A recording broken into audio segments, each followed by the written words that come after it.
No, thank you, and I'll take some questions. President Biden, something the special counsel said in his report is that one of the reasons you were not charged is because, in his description, you are a well-meaning elderly man with a poor memory. I'm well-meaning, and I'm an elderly man, and I know what the hell I'm doing. I've been president. I put this country back on its feet. I don't need his recommendation. It's How totally bad is your memory, and can you continue as president? My memory is so bad I let you speak. That's Do you my feel your memory has gotten worse, Mr. No, President? my memory is not good. My memory is fine. My memory, take a look at what I've done since I become president. None of you thought I could pass any of the things I got passed. How'd that happen? You know, I guess I just forgot what was going on. Mr. President. Voters have concerns about your age. How are you going to assuage them? And do you fear that this report is only going to fuel further concerns about your age? Only by some of you. Mr. President, you cleared up criminal liability today. But do you take responsibility for at least being careless with classified material? I take responsibility for not having seen exactly what my staff was doing. It goes in and points out things that appeared in my garage, things that came out of my home, things that were moved not by me but my staff.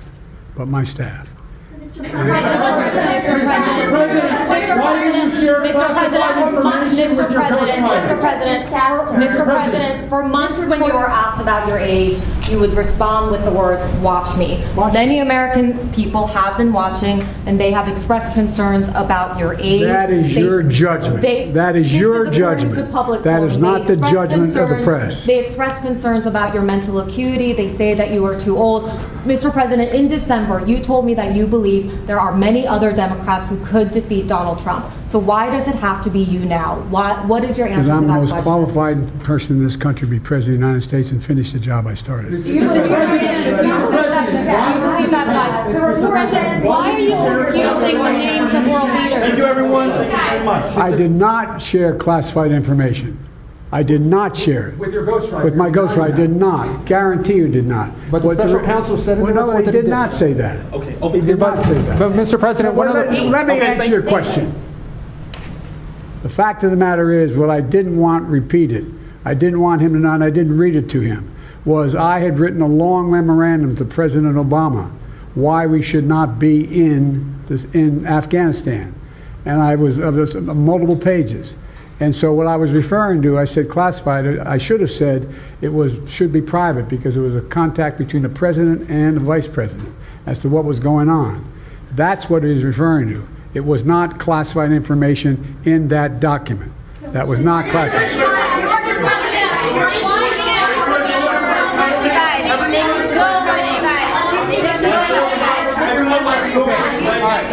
He called on me. When you look back at this incident, is there anything you would do differently now? And do you think that a special prosecutor should have been appointed in the first place in both of these cases? First of all, what I would have done is oversee the transfer of the material that was in my office, in my offices. I should have done that. If I go back, I didn't have the responsibility to that. That was my staff was supposed to do that, and they referenced that in the report. And my staff did not do it in the way that, for example, I didn't know how half the boxes got in my garage until I found out staff gathered them up, put them together, and took them to the garage in my home. And all the stuff that was in my home was in filing cabinets that were either locked or able to be locked. It was in my house. It wasn't out in Mar-a-Lago in a public place and none of it was high classified. Didn't have any of that red stuff on it. You know what I mean? Around the corners? None of that. And so I wish I had paid more attention to how the documents were being moved and where. I thought they were being moved to the archives. I thought all of it was being moved. That's what I thought. Now, what was the last part of your question? Whether a special counsel should have been appointed in this case and in the case of your rival president, former president. I think a special counsel should have been appointed. And the reason I think a special counsel should have been appointed is because I did not want to be in a position that they looked at Trump and weren't going to look at me, just like they looked at the vice president. And the fact is they made a firm conclusion.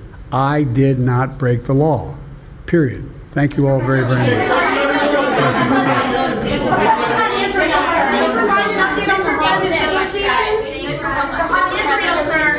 Netanyahu says that he has ordered the IDF. The hostage negotiation, look.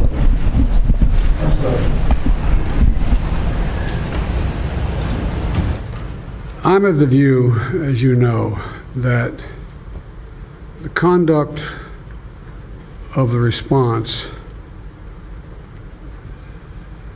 in Gaza, in the Gaza Strip, has been over the top. I think that,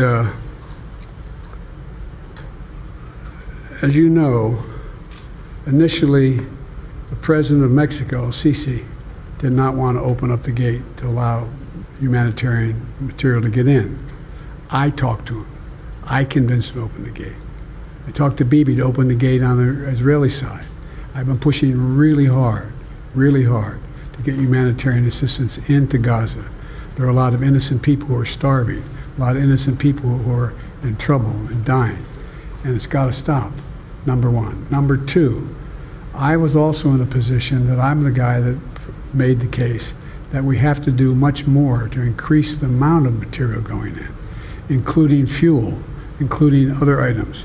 I've been on the phone with the Qataris, I've been on the phone with the Egyptians, I've been on the phone with the Saudis to get as much aid as we possibly can into Gaza.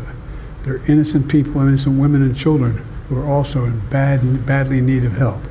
And so that's what we're pushing. And I'm pushing very hard now to deal with this hostage ceasefire because, as I've been working tirelessly in this deal. How can I say this without revealing it? To lead to a sustained pause in the fighting, in the actions taking place in the Gaza Strip.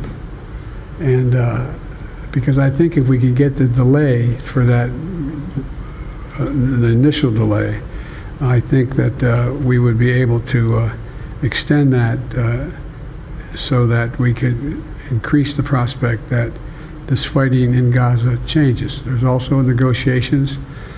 You may recall, in the very beginning, right before Hamas attacked, I was in contact with the Saudis and others to work out a deal where they would recognize Israel's right to exist, make them part of the Middle East, recognize them fully in return for certain things that the United States would commit to do.